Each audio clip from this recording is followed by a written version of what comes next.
Hello, this is Adrienne Berg, and this is the Ageless Traveler. And today I'm going to fulfill a promise. I've been promising you to find a premier experience in voluntouring for you, and I found one. And it happens to be based in Johannesburg, Africa, a place that you have always mentioned you would like to voluntour. And we have with us the head honcho, the social entrepreneur. Her name is Lorraine Keenan, and she is the founder of Hero Holidays. And you're going to hear all about it because it is both a holiday and yet it makes you a hero. So, Lorraine, thank you so much for being with us today. Pleasure, absolute pleasure. Well, let's talk about Hero Holidays first. How did you come about to found this Voluntour Experience organization? Well, the story was that actually I've always been involved with looking after the community and getting involved. And I wasn't sure how, in South Africa, as you can imagine, we've got 40% unemployment. We've just come out of apartheid. So we are, a young country, and there was all sorts of wonderful things happening. But we needed to get help to make things happen, and particularly education. I'm passionate about education and our young people in South Africa, and a lot of them in the rural areas who never even went to school. And there was no such thing as creches or daycare centers or, that sort of side of things. So once we started to form these kind of organizations or these establishments, we needed people to help them because the government really, we couldn't wait for them. And we decided to start looking at how else could we fund and create a wholesome environment for young people to learn. And so we started the day creches, the daycare centers, which we have all over the area. Some now are being run by the government and very successful, but a lot of them are run by NGOs. So I work primarily with registered NGOs who are primarily in the educational field. And I bring them volunteers, international people from all over the world who come to help build capacity in these facilities. Now, Hero Holidays have programs. They are, in fact, a holiday. And I want to make this clear to everybody that you pick a number of days. You do sightseeing. There's sightseeing involved. There's meeting the people involved. There's cultural activities involved. And, of course, the overriding mission, though, is the volunteering or the volunteering. So give us a really good deep dive into one or two of the experiences that people have. And remembering that on our show notes, you have a URL for Hero Holidays. So you can go to the website and you can read all of the many different choices that you have. But let's take two that you have maybe closest to your heart, two of the experiences we could share. Well, yes, absolutely. And you're quite right. I mean, it was, I'm Irish. I was born in Dublin, Ireland, a long time ago. And I'm a true believer in having fun and hard work and play hard, work hard is my motto in life. And with that in mind, that's why I called it Hero Holidays, because yes, they are going to do some good and some work, but they're going to have a great time doing it, and that's very important. And people go away with that and loving. I love this country. I love South Africa, and I love what we have to offer the people. And that's it. One of my favorite projects is Babies in the Bush, which What a name! Great, Babies in the Bush. Because it's an interesting story. It's actually a daycare and baby safe house, which happens to be set in the middle of a big 5 game reserve. Now, there's a story for you, because you go to sleep listening to the sound of the lions and the roaring of the animals, but you're safe, and the farm is fenced off in the middle of the game reserve. But this is a Dinokeng game reserve, which is only an hour north of Johannesburg. And 13 years ago, I met a young lady who was running a daycare center not so far away, but her building was being demolished and she had nowhere to go. And one of the churches in the area decided they had this land, and they gave her some of this land. And we built a facility, and we have a baby safe house where we have abandoned babies, which everybody just loves playing with and having fun with and enjoying.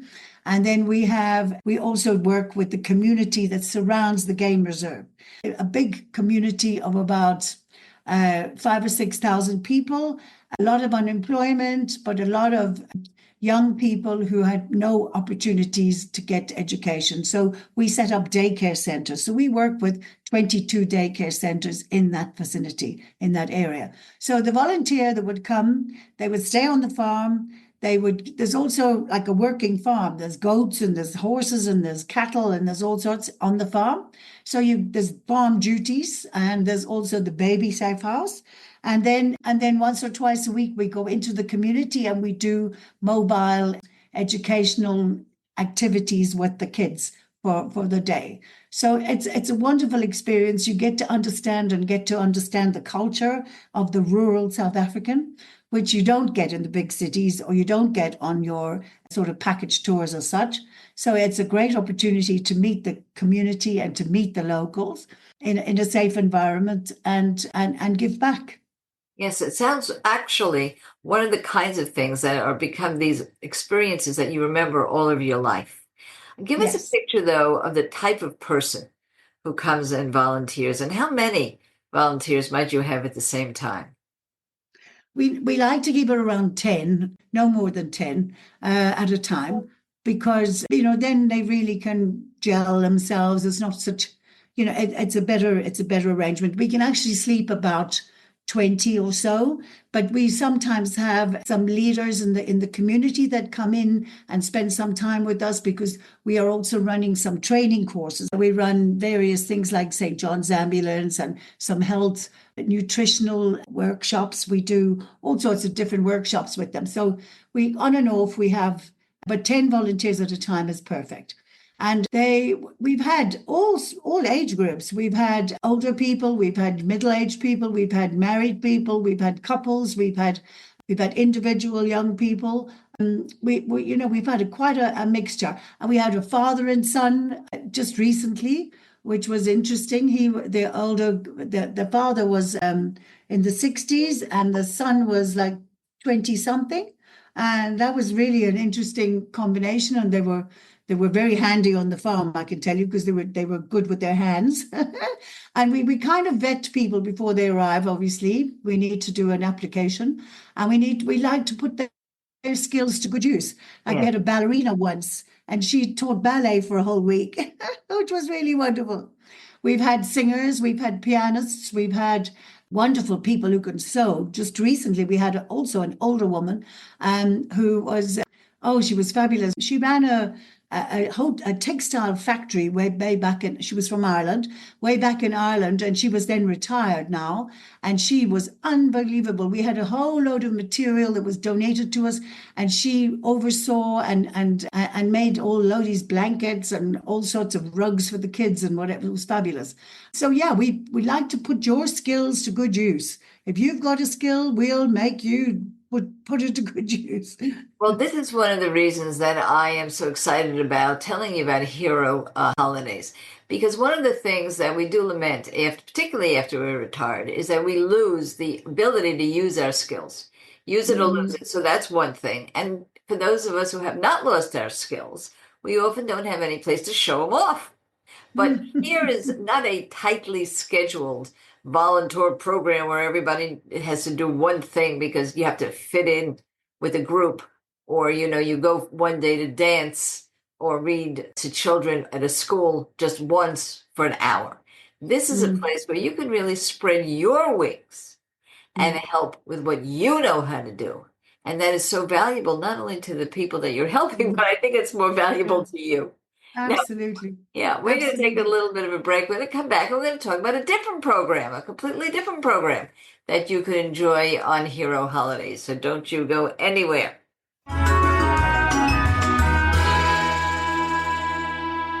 One of the things that you've told me over and over again is that your biggest barrier to travel is money. What else is new? Well, we have now affiliated and partnered with all the booking sites that you would be interested in. That's booking.com, that's hotels.com, that's Expedia, that's guides, get your guide, and of course TripAdvisor, the big one. So if you are going to be booking, You're going to want to use the links that we provide for you because there are discounts there. There's also ease and convenience. It also does something for all of us. It is true, yes, I get a small donation in the event that you book through any of these sites, but I plow it right back in so that we can have more research, more clout in the world of anti-ageism and tourism, and get you even more discounts. So please use these because it'll be good for you and it'll be good for your family. And it really puts a lot more money in your pocket and makes life easy. How do you do that? Well, you simply go to our discount page on agelesstraveler.com/discounts. You'll see that also in the show notes. So use it and never stop traveling.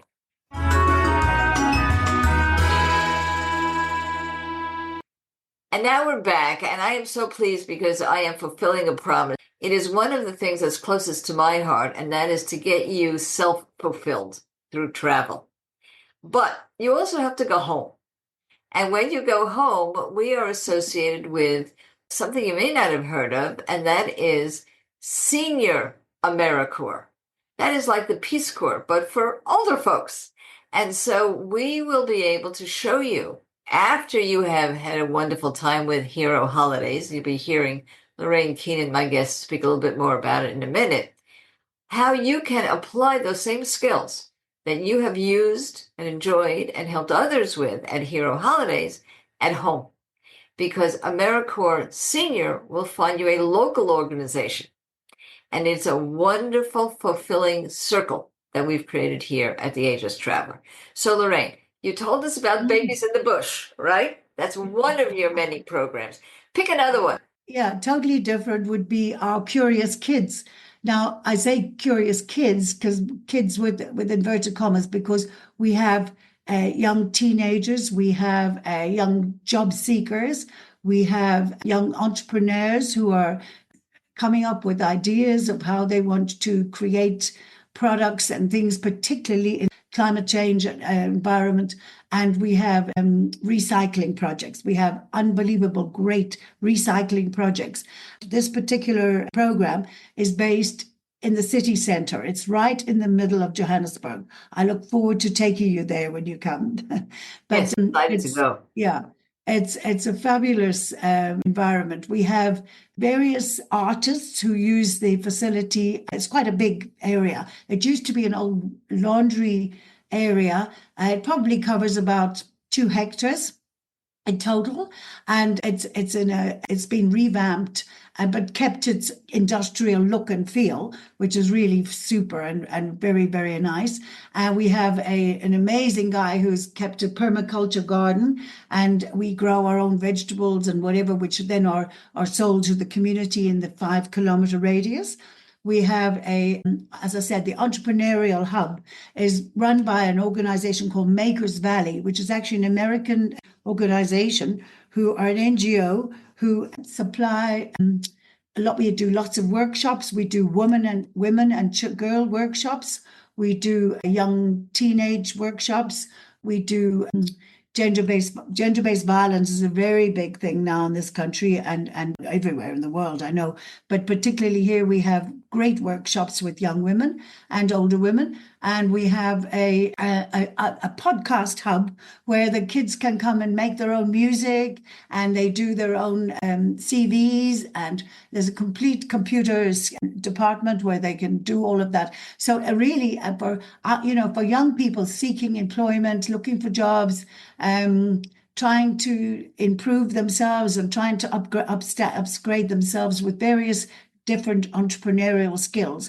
And that's where your senior citizens come in, because what you have learned and throughout the years, what you've forgotten, these kids need to learn. So, I mean, workshops, we could organize workshops with if somebody's got a particular genre like motivation or any kinds of skills that other people would have. We do accounting, we do computer skills, obviously, all of that goes without saying. But also there's some of the textile people are involved. We do sewing classes, we do ceramic classes. There's all sorts of activities to teach grown people who don't have skills. We empower them with skills. So But let's postulate this. Somebody's listening and yeah, they're a ceramist. I have a lot of ceramics. I'm not a ceramist. I love to collect, but I know a lot of ceramists, and they could teach it. They go to yeah, their own classes. They have their yeah, own studios. So are you yeah, saying that if a group of ceramists or an individual would contact you through Hero Holidays and say, "I would like to teach this skill," yeah, they can come out there, they get housed, and of course, it costs them money because voluntourism, by the way, is a vacation. So you do pay for voluntourism, but you really pay by bringing your skills, and that's what you get back. So that you can make some individual arrangements for people that yeah, have special skills. absolutely. Now, I asked you to describe the kind of person who volunteers, and you gave me examples, but I didn't ask you where they mostly came from. You did mention one of the textile persons from that actually had their own plant in Ireland, but are there a lot of US people, a lot of Australians, a lot of UK, the people that are listening to me now? Where would people be coming from mostly? Yeah, I've had mostly Europeans and Americans up to now, but I've had Colombians. I've had lots of in before COVID, we had a lot of Brazilians. Brazil was a great market, and plus there's a direct flight, which was very important. There still is. We've got that direct flight back from Sao Paulo to Johannesburg. So that was I'm hoping to see an increase again in that area because they love football and we have South African kids love football. So I mean they just loved having Brazilians teach them football. But they mostly Europeans. I've had people from Iceland. Yes. I had a young lady from for 2 months here in the winter months of in South Africa, which is it's cold in the mornings and in the late afternoons. But I mean, I couldn't believe it. She thought this was summer. She was very happy with the weather Yes. coming from Well, I just Iceland. came back. I Yeah, just came back from Iceland and Greenland, and I actually I know why know. she was happy with the weather. Now, Yeah. speaking of that, let's take a look at the accommodations. Babies in the Bush, you explained to us that we actually would be staying in a farm, and in a way, it's a game ranch. But for this sort of thing, where you're giving of your skills in lecturing and in creating workshops, where would the folks be staying? Okay. So in Johannesburg, we have various accommodation arrangements, which are depending on the budget. But we have a very nice hostel, which is about 20 minutes away from the project. So they would be brought there every day from the hostel. It's very comfortable. It would be shared accommodation in dormitory style, hostel kind of accommodation. But again, there's an upgrade available. Private rooms are available for older people would prefer that, I think. I always At say the I like farm, adventure, but I like a nice mattress. yeah, me too. Yeah, I know what you mean. And at the farm, we have very nice, comfortable rooms, but it's shared ablutions. So there's no but I've no, it's just across the yard. I mean, it's literally you have to see the arrangement, but they're very comfortable beds, very comfortable room, very safe, very warm in winter, cold, all the nice climate custom stuff. But in Johannesburg, we can arrange. As I said, I have a various guest houses in the area which I can use. So they would be bussed backwards and forwards to the project every day. I'm going to take a little bit of a break. And when I come back, we're going to talk a little bit more about how you can make this a reality in your own schedule and in your own life. So don't you go anywhere. Now, you've heard me talk about volunteering, and you also have heard me mention that we are all going on safari, a real dyed in the wool, the kind of picture book safari you want to go on, with the game drives, 13 game drives in Kenya and Tanzania, at the very time of the running of the wildebeest, all the things you saw, the Lion King, we will have. But there is one aspect of volunteering that we have incorporated in this trip. What we're going to be doing is creating art from garbage. No, I'm not kidding. But there is a pod of volunteering which really does clean up the environment, particularly the ocean environment. So we will be doing this on our trip. But what do you do with all that stuff? Do you just clean it up and put it in a dump where it gets even worse? No, we will show you how to make art out of this. So for those of you who really want to do no harm, but you really do want to volunteer and leave the world a little bit more beautiful than you found it, definitely come on safari with us. Of course, we're going with Colette Tours, a very typical high-end tour operator.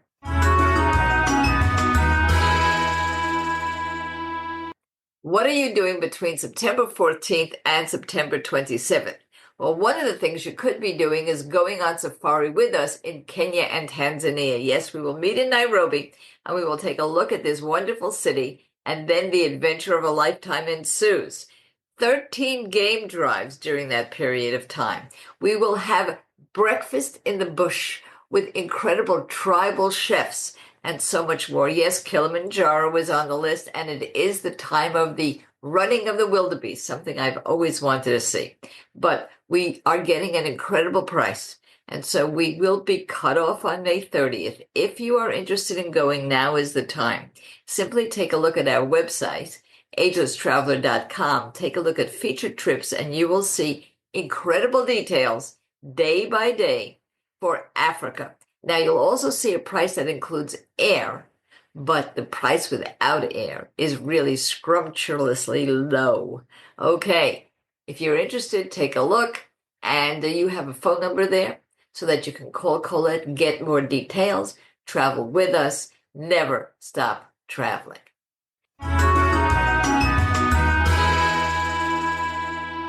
And now we're back, and we're back with Lorraine Keenan, and she's probably whetted your appetite, because here's an opportunity, if you really feel it in your heart, to do some serious good in the world.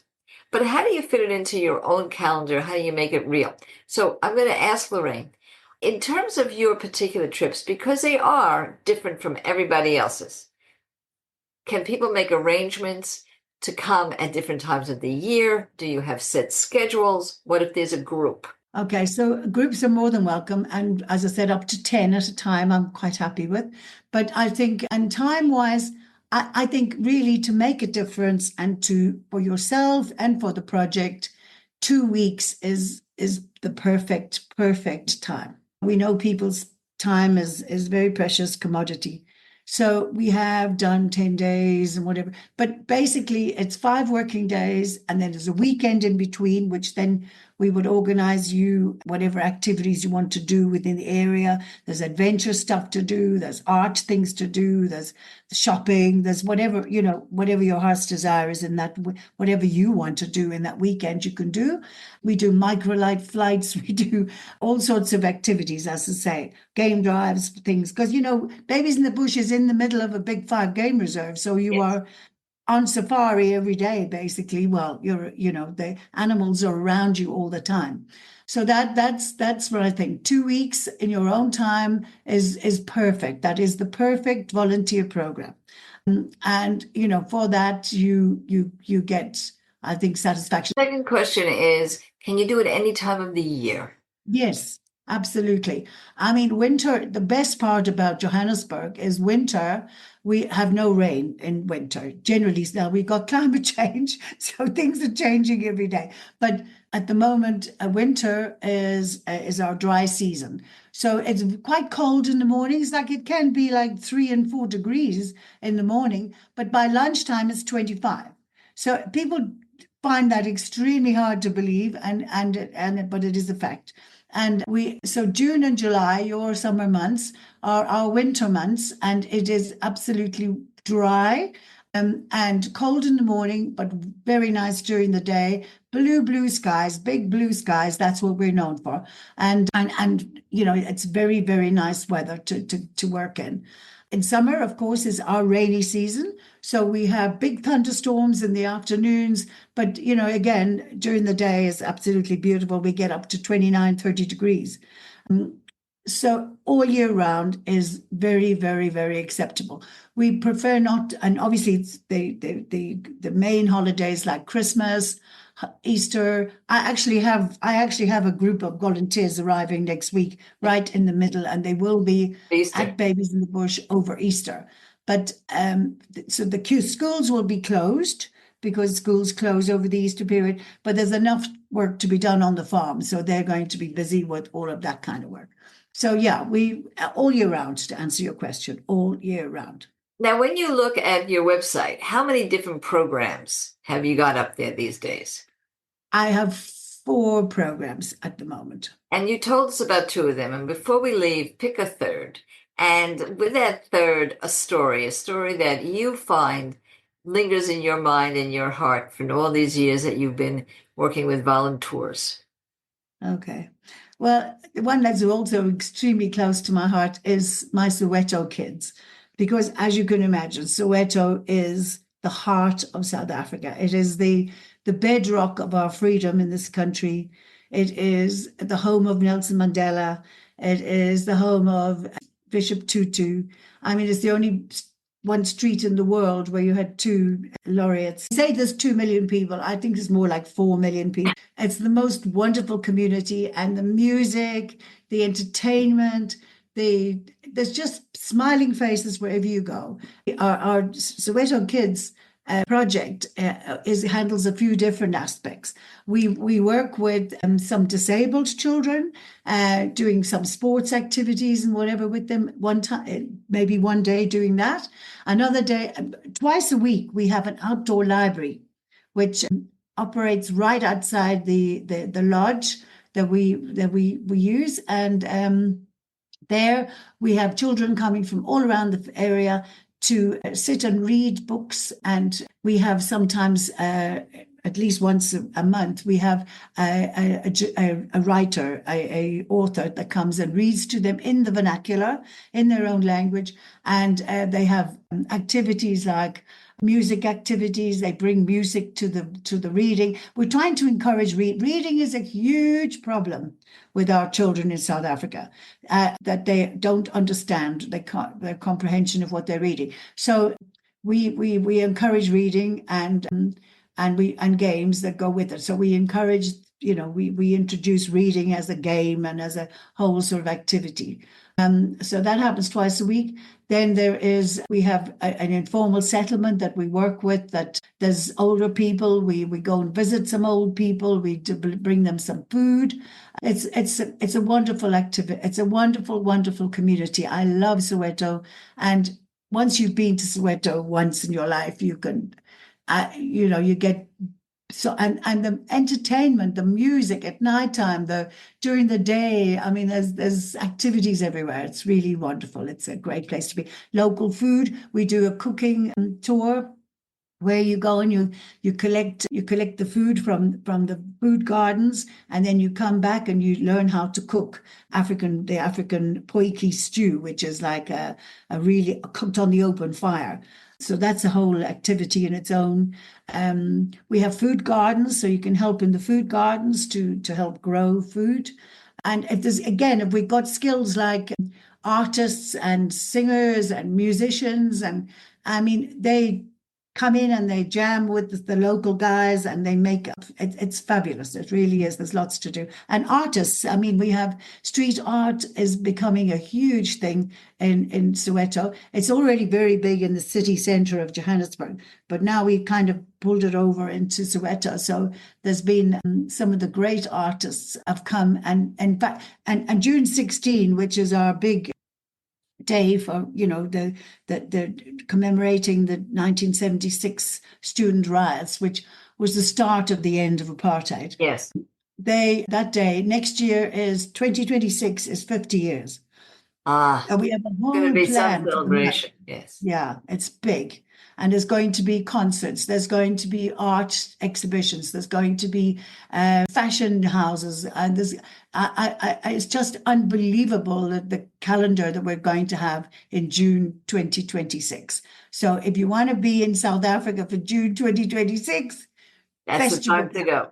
Well, as I say, thank you so much for this, because you've really given us a new way of looking at volunteering.